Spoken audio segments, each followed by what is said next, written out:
Hello friends, नमस्कार। जय हिंद, जय भारत। देखिए, एनसीईआरटी के अध्याय 11 कक्षा 6 का हम अध्ययन कर रहे हैं। अध्याय का शीर्षक है इमारतें, चित्र और किताबें। सो लेट्स स्टार्ट और चैप्टर।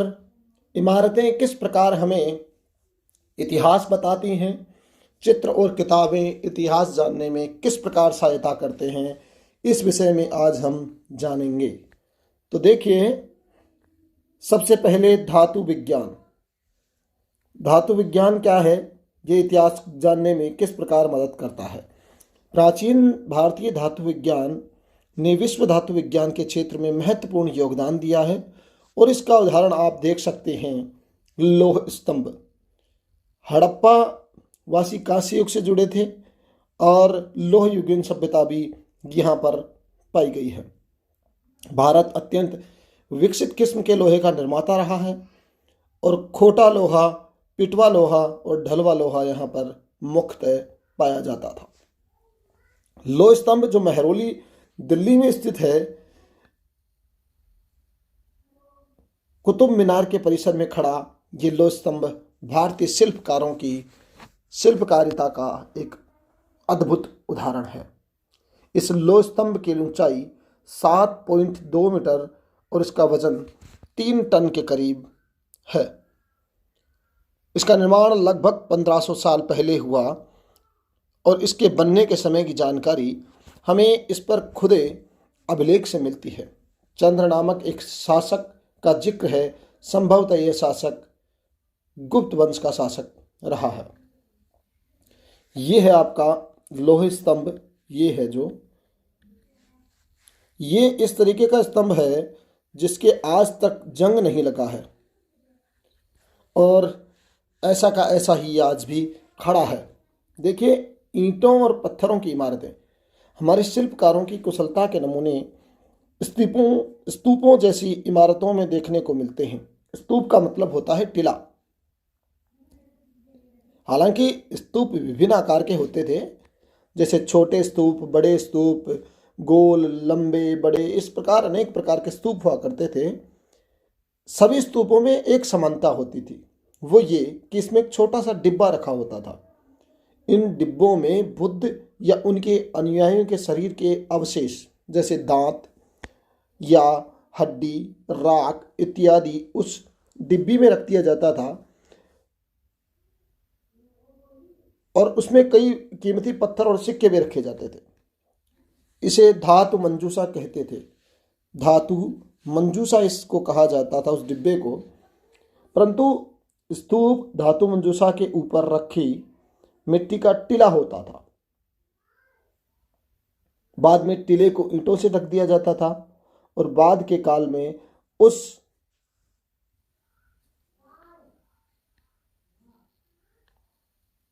गुंबदनुमा ढांचे को तराशे हुए पत्थरों से ढक दिया जाता था। प्राय स्तूपों के चारों ओर परिक्रमा करने के लिए एक वृत्ताकार पथ बना होता था जिसे प्रदक्षिणा पथ कहा जाता था। इसे वेदिका कहते हैं, जो एक रेलिंग के तरीके से इनमें बनाई जाती थी। वेदिका में प्रवेश द्वार बने होते थे। रेलिंग तथा तोरण प्राय मूर्तिकला का एक सुंदर उदाहरण है।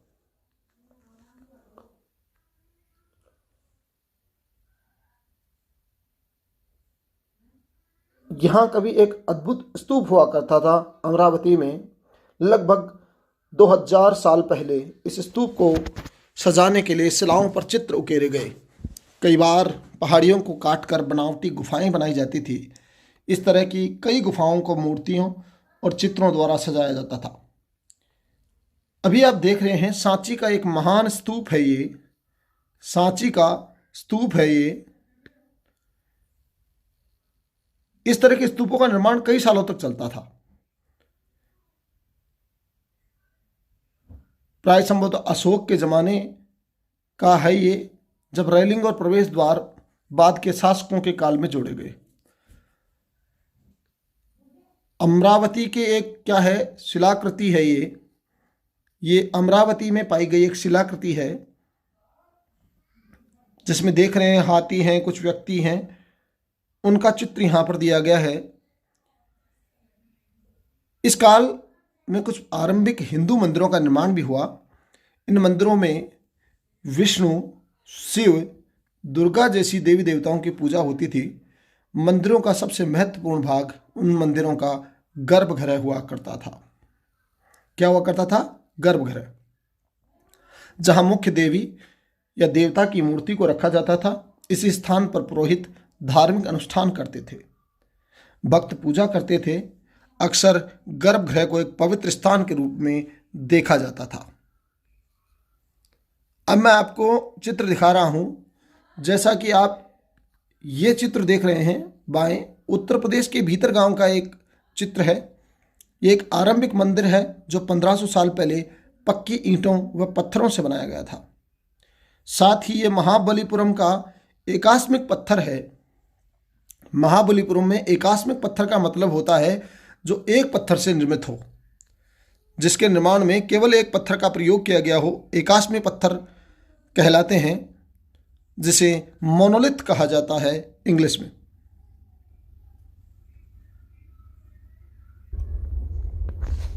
इन मंदिरों में इस तरीके के शिखर बनाए जाते थे। ये जो आप देख रहे हैं ऐसे, ये काफ़ी ऊंचाई पर स्थित होते थे शिखर।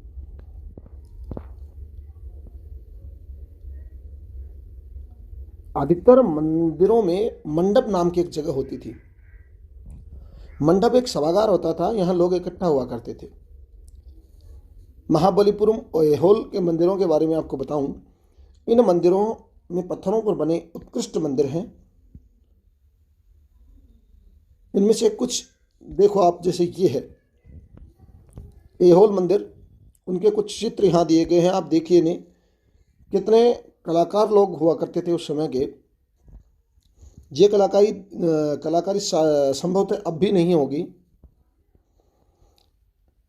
स्तूप और मंदिर किस तरह बनाए जाते थे, इसकी यदि चर्चा की जाए तो ये एक बहुत खर्चीली प्रक्रिया थी। इसे आमतौर पर राजा रानी बनवाने का निश्चय करते थे। पहला काम अच्छे किस्म के पत्थर ढूंढना, शिलाखंडों को खोद कर निकाला जाता था। फिर मंदिर या स्तूप के लिए सोच विचार कर तय किए गए स्थान पर शिलाखंडों को पहुंचाना होता था।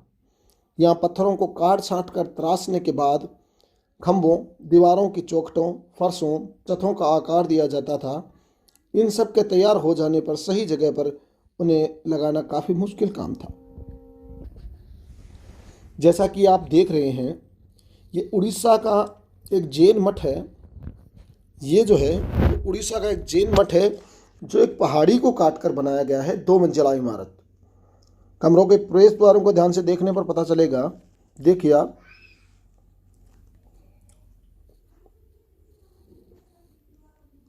किस तरीके की एक कलाकृति हुआ करती थी। एक पहाड़ी को काटकर इस कलाकृति को बनाया गया है, जैन मठ को बनाया गया है। यहाँ जैन भिक्षु संभवतः रहा करते थे। इन मंदिरों को बनाने वाले या इन शानदार ढांचों को बनाने वाले कारीगरों को संभवतः राजा रानी खर्चा दिया करते थे। इसके अतिरिक्त इन स्तूपों या मंदिरों में आने वाले भक्त जो उपहार अपने साथ लाते थे, उनसे इमारत की सजावट की जाती थी। जैसे हाथी दांत का काम करने वाले श्रमिकों के संघ ने सांची के एक अलंकृत प्रवेश द्वार को बनाने का खर्चा दिया। एक चित्र आप देख रहे हैं। इस चित्र में आप देख रहे हैं कि किस प्रकार लोग पत्थरों को खोद खोद कर गुफाएं बनाया करते थे, उसका यह चित्र है। ये इनकी सजावट के लिए पैसे देने वाले में व्यापारी, कृषक, माला बनाने वाले, लोहार, सुनार, इत्र बनाने वाले आदि आदि प्रकार के लोग होते थे। स्पेशली व्यावसायिक लोग जो थे वो यहाँ दान दिया करते थे मंदिर निर्माण के। तथा ऐसे कई स्त्री पुरुष शामिल होते थे जिनके नाम रेलिंगों और दीवारों में खुदे हुए हैं। ये देखिए, चित्रकला का एक उदाहरण आपको दिखा दूं। चित्रकला का नाम लेते ही अजंता का नाम लेना बेहद ज़रूरी हो जाता है। ये वह जगह है जहाँ के पहाड़ों में सैकड़ों साल के दौरान कई गुफाएं खोदी गई। इनमें से ज़्यादातर बौद्ध भिक्षुओं के लिए बनाए गए विहार हैं। इनमें से कुछ चित्रों को सजाया गया है। यहाँ इनके कुछ उदाहरण दिए गए हैं। गुफाओं के अंदर अंधेरा होने की वजह से अधिकांश चित्र मशालों की रोशनी में बनाए गए थे। ये चित्र लगभग 1500 साल पहले बनाए गए और जो आज भी वैसे के वैसे चमकदार और आकर्षक चित्र बने हुए हैं। ये रंग पौधों और खनिजों से बनाया जाता था। इन महान कृतियों को बनाने वाले कलाकार अज्ञात हैं। अब बात करते हैं पुस्तकों की दुनिया। देखिए, इस युग में कई प्रसिद्ध महाकाव्यों की रचना हुई। इन उत्कृष्ट रचनाओं में स्त्री पुरुषों की वीर गाथाओं तथा देवताओं से जुड़े कथाएं हैं। करीब 1800 साल पहले एक प्रसिद्ध तमिल महाकाव्य सिलप्पदिकारम की रचना इलांगो नामक कवि ने की। इसमें कोवलन नाम के एक व्यापारी की कहानी है। वह पुहार में रहता था। अपनी पत्नी कनकी की उपेक्षा कर वह एक नर्तकी माधवी की से प्रेम करने लग जाता है और वह कनकी पुहार छोड़कर मुदेर चले गए। वहां पांड्य राजाओं के दरबारी जौहरी ने कोवलन पर झूठा चोरी का आरोप लगा दिया और उसे राजा ने प्राण दंड दे दिया। कन्नगी जो अभी भी उससे प्रेम करती थी और उसकी पत्नी थी कोवलन की, वह इस अन्याय के कारण दुखी होकर रोष से भर गई और उसने संपूर्ण मुदेर शहर का विनाश कर डाला। यहां सिलप्पदिकारम से लिया गया एक वर्णन आपको सुना दूं। यहां कनकी ने दुखी होकर कुछ कहा है, वो देखिए। और वो कहती है, ओ मेरा दुख तो देखो, तुम मुझे सांत्वना तक नहीं दे सकते। क्या यह सही है कि विशुद्ध सोने से भी सुंदर तुम्हारा शरीर बिना धुला धूल में सना यूं ही पड़ा है? ये कहाँ का न्याय है कि गोधूली की इस स्वर्णिम आभा में फूल माला से ढके सुंदर वक्ष स्थल वाले तुम इस जमीन पर पड़े हो? मैं अकेली असहाय और हताश होकर खड़ी हूं। क्या ईश्वर नहीं है? क्या इस देश में ईश्वर नहीं है? पर क्या ईश्वर उस स्थान पर रह सकते हैं जहां राजा की तलवार निर्दोष नवागंतुकों के प्राण ले लेती है? क्या ईश्वर नहीं है? नहीं है। एक और तमिल महाकाव्य मणिमेखलई को करीब 1400 साल पहले सतनार द्वारा लिखा गया। इसमें कोवलन और माधवी की बेटी की कहानी है। यह रचनाएं कई सदियों पहले खो गई। इनकी पांडुलिपियां दोबारा लगभग 100 साल पहले मिली। अन्य लेखकों में हमने कालिदास को विगत कक्षा में पढ़ भी लिया था। मेघदूत का एक श्लोक यहाँ पर है, देखिए। देखो, इसमें इस तरह कवि ने बादलों को उत्तर की ओर ले जाती ठंडी हवा का वर्णन किया है। तुम्हारे बौछारों से मुलायम हो उठी मिट्टी भी भीनी खुशबू से भरे, हाथियों की सांस में बसे जंगली गुलर को पकाने वाली शीतल बयार तुम्हारे साथ साथ धीरे धीरे बहेगी। पुरानी कहानियों का संकलन और संरक्षण। पुरानी कहानियों का नाम आते ही समझ लीजिए पुराण है। पुराण का शाब्दिक अर्थ प्राचीन या पुराण ही होता है। पुराणों में विष्णु, शिव, दुर्गा तथा पार्वती जैसी देवी देवताओं से जुड़ी कहानियां हैं। इनमें कई देवी देवताओं की पूजा की विधियां दी गई हैं। अधिकतर पुराण सरल संस्कृत श्लोक के रूप में लिखी गई हैं। इनमें लोग सुन समझकर ही भावार्थ ग्रहण किया करते थे। शूद्रों को इनको पढ़ने का अधिकार नहीं था, अनुमति नहीं थी। पुराणों का पाठ सामान्यतः मंदिरों में किया जाता था और पुजारी इनका पाठ किया करते थे, जिसे सुनने लोग आया करते थे। दो महान संस्कृत काव्य महाभारत और रामायण लंबे अरसे से लोगों के बीच लोकप्रिय रहे हैं। इनमें से कुछ बच्चे इन कहानियों से परिचित भी हैं।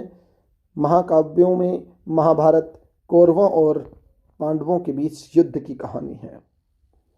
इस युद्ध का उद्देश्य पुरुवंश की राजधानी हस्तिनापुर की गद्दी प्राप्त करना है।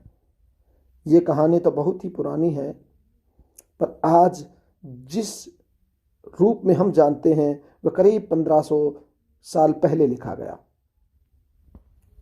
पुराणों और महाभारत दोनों को ही व्यास नामक ऋषि ने संकलित किया था। महाभारत में ही भगवत गीता है, जिसे अक्सर लोग बाग चर्चा में एक दूसरे को बताते हैं। रामायण भी एक ऐसी कथा है जिसमें कौशल राजकुमार राम के बारे में बताया गया है, जिन्हें उनके पिता ने वनवास दे दिया। वन में उनकी पत्नी सीता को लंका के राजा रावण ने हरण कर लिया। सीता वापस पाने के लिए राम को लड़ाई लड़नी पड़ी और विजय होकर कौशल की राजधानी अयोध्या लौटे। महाभारत की तरह रामायण भी एक प्राचीन कहानी है, जिसके बाद में लिखित रूप दिया गया, और संस्कृत रामायण के लेखक वाल्मीकि माने जाते हैं। आम लोग भी अक्सर कहानियां कहा करते थे, जिन्हें जनश्रुति के रूप में जाना जाता था। एक बंदर की कहानी सुनिए आप। एक समय एक महान बंदर राजा हुआ था। वह हिमालय पर गंगा के किनारे अपने 80,000 अनुयायियों के साथ रहता था। इन सारे बंदरों को एक खास आम के पेड़ के फल बहुत प्रिय थे। ये आम बड़े मीठे होते थे। इतने स्वादिष्ट आम धरातल पर नहीं उगते थे। एक दिन एक पका हुआ आम गंगा नदी में गिरकर बहते बहते वाराणसी पहुंच गया। उस वक्त नदी में वहां का राजा नहा रहा था। उसे वह आम मिला। उसे चक्कर वह हैरान रह गया। उसने अपने राज्य के जंगलों की देखभाल करने वालों से पूछा, क्या वे इस आम के पेड़ को ढूंढ सकते हैं या नहीं। वे राजा को हिमालय की पहाड़ी पर ले गए। वहां पहुंचकर राजा और उसके दरबारियों ने खूब आम खाए। रात को राजा ने देखा कि बंदर भी पके आमों का मजा ले रहे हैं। राजा को यह बात बुरी लगी और उसने उन बंदरों को मार डालने का फैसला किया। बंदरों ने के राजा ने अपनी प्रजा को बचाने की योजना बनाई। उसने आम के पेड़ की टहनियों को तोड़कर आपस में बांधकर नदी के एक छोर से दूसरे छोर तक पुल बनाया। उसके एक छोर को वह तब तक पकड़े रहा जब तक सारी प्रजा नदी को पार न कर लिया। पर इस प्रयास में वह इतना थक गया कि मरणासन होकर गिर गया। राजा ये सब देख रहा था। उसने देखा तो उसने बंदर को बचाने का बहुत प्रयत्न किया, किंतु वह राजा सफल न हो सका। बंदर राजा की मृत्यु पर उसने बहुत शोक व्यक्त किया। राजा ने उसे पूरा सम्मान दिया। और ये जो चित्र आप देख रहे हैं, ये इसी कहानी से संबंधित चित्र हैं। और ये बरहूत की गुफा में मिला चित्र है, जिसमें हम देख रहे हैं कि एक बंदर है, ये जिसने नदी पार करने के लिए, बंदरों को बचाने के लिए पूरा प्रयास किया। इस तरह की कहानियां हुआ करती थी। अब बात करते हैं कहानी के बाद विज्ञान पुस्तकें। देखिए, विज्ञान पुस्तकों की बात करें तो गणित और खगोल शास्त्री आर्यभट्ट ने संस्कृत में आर्यभट्टियम लिखा। उन्होंने पृथ्वी की गति के बारे में बताया, जीरो के बारे में बताया और वैज्ञानिक तर्क के साथ बताया। उन्होंने वर्त की परिधि मापने की विधि निकाली, जो आज भी शाश्वत है और आज वही विधि मान्य है। वराहमिहिर, ब्रह्मगुप्त, भास्कराचार्य आदि अन्य गणितज्ञ और खगोलवेता भी इसी समय हुए थे, जिन्होंने विभिन्न प्रकार की खोज की। शून्य के आविष्कार की बात करें तो अपने देश में हुआ, और आयुर्वेद के जनक अपने देश में चरक और सुश्रुत रहे हैं, जिन्होंने क्रमशः चरक संहिता और सुश्रुत संहिता नाम से पुस्तकें लिखी, जो योग और शल्य चिकित्सा से संबंधित पुस्तकें हैं। अब बात करते हैं हम अन्यत्र में कागज निर्माण की। देखिए दोस्तों, कागज निर्माण की यदि बात की जाए तो ये आविष्कार अब से लगभग 1900 साल पहले चीन में एक लून नामक व्यक्ति ने की। उस व्यक्ति ने वृक्षों की छाल, पौधों के रेशे और कपड़ों को पीट पीट कर उनकी लुगदी बनाई उसे पानी में भिगोया और उस लुगदी को दबा दिया और दबाकर उसका पानी निचोड़ दिया और एक कागज़ तैयार किया। ये विधि वर्षों तक चीनी लोगों के पास रही। इन्होंने इस विधि को कहीं दूसरे लोगों तक नहीं जाने दिया। जैसा कि हमने पहले के अध्याय में देखा कि रेशम वस्त्र की जो उत्पत्ति है वो भी चीन से है और उन लोगों ने इसके बारे में किसी अन्य व्यक्ति को नहीं बताया। 1400 साल पहले यह विधि कोरिया तक पहुंची। कोरिया के बाद इस विधि को जापान में पूरे में तुरंत फैल गई और इसके बाद बगदाद पहुंची। हमारे यहाँ इस कागज़ के निर्माण की विधि बगदाद से आई है, भारत उपमहाद्वीप में। ये था आपका अध्याय आज का, जिसमें हमने अध्ययन किया है कि किस प्रकार उस समय की चित्रकला, उस समय की इमारतें और किताबें हमें इतिहास जानने में मदद करती हैं। इसी प्रकार के और वीडियो देखने के लिए आप मेरे चैनल पे बने रहें और इस चैनल को सब्सक्राइब करना बिल्कुल ना भूलें, बेल आइकन को दबाना तो बिल्कुल ना भूलें। आपको ये कक्षा कैसी लगी इसके बारे में कमेंट करना, आप कमेंट सेक्शन में जाकर कमेंट करें और मुझे बताएं कि आपको कक्षा कैसी लगी। मिलते हैं अध्याय 12 में। तब तक के लिए नमस्कार, जय हिंद, जय भारत।